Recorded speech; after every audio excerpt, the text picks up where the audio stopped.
Ang sa akin, identity management, identity database. Then, click pay. Okay. And then, ito po lalabas. PIT means smart cards IDs for personal bills and elsewhere. Okay natin yan. Then, punta tayo sa objectives. Then, issue smart cards. Draw and maintain the identity database. PIT uses the user's identity card, protects database. So, network. Alisin natin po ito. Kaya hindi naman ito kailangan. And then, fix card. And then, tayo sa application. Configure. And then, installed. Okay. So, click OK. And then, OK. Punta tayo sa network filters. Deny block service. All mo yan. Tapos natanggalin mo yung web server and database. And then, okay. So, dito tayo sa kabila. Fed ID server. Deny all. And then, alisin ulit natin yung web server SSL and then database. Then, okay. The Fed ID net server. Configure natin. And then, install the boots. And click that. And okay. Okay. And then, office. Play natin. Okay. Identity database already enabled via the internet bogus IDs where you should permitting enemy access and fit list. Okay. Network. And then, component. Punta tayo sa Fed ID server. And then, allow natin password post. Beware email attachment. No external software. No machine notification. Local authentication. And then, enforce password facility. So, password length is long. Pansinin nyo, wala kanina yan. So, ilolong natin. And then, complex. And then, 2 months. And then, normal. Tapos, click office. Naka-play na po yan. Hintayin na lang po natin.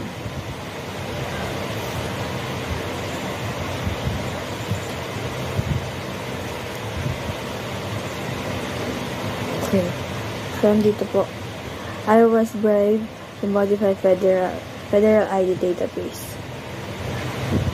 So, ang brave po is parang may nagawa sa background. Nakaiba background check natin siya. So, background checks. So, in-medium natin siya. Okay, medium natin siya. And then, close. And then, the background check revealed Don's questionable past. He has been fired and replaced by Roger. So, okay, natin.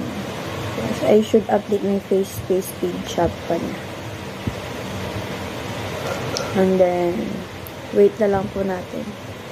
You have managed to protect the identity database while allowing PIT to issue cards. Good job. Check your objectives. So, okay. Check natin objectives. So, click OK. Okay, may tanong po dito. In phase you just completed, why was the potential compromise of the federal ID service control?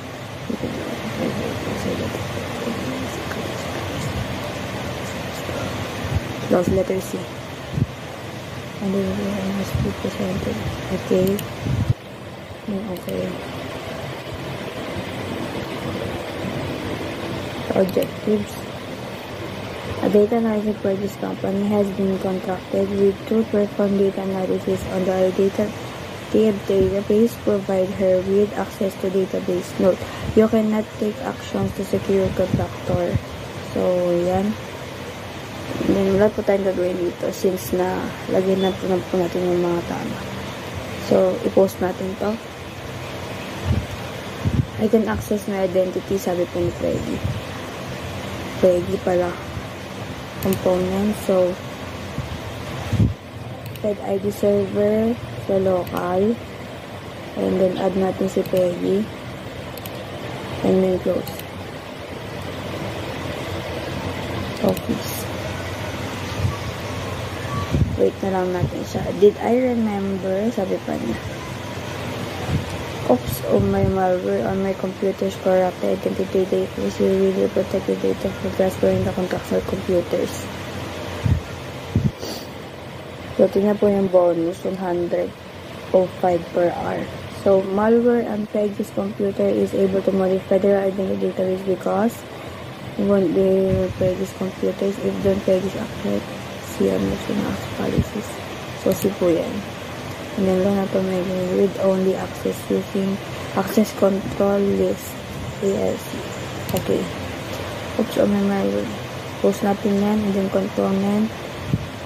Dito tayo sa Fed. So, dito po. Sa assets.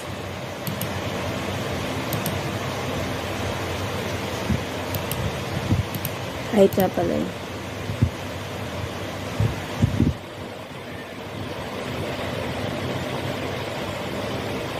Okay. So, read. Yes, no, no, no. Nakalagay. Close. And then, office. Play.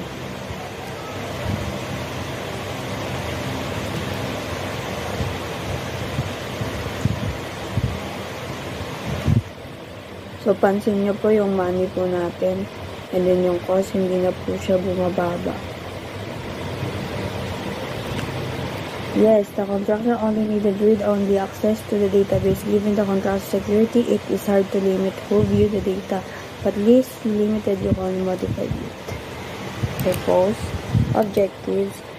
I mean, replace guard. Do you really need to pay guard?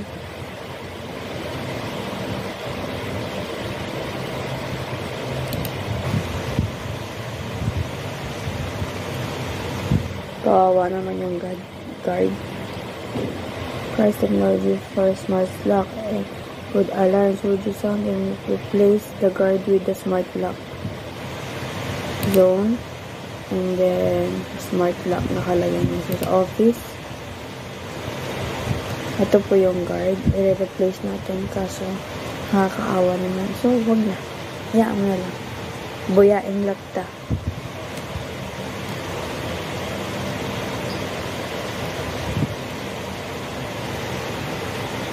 So, ito po. Congratulations, you have protected the identity database and you ignored the suggestion to replace the guard with smart lock that will greatly increase the enemy's move to create bogus. So, ito po yung bonus natin, 105 per hour. Game over po.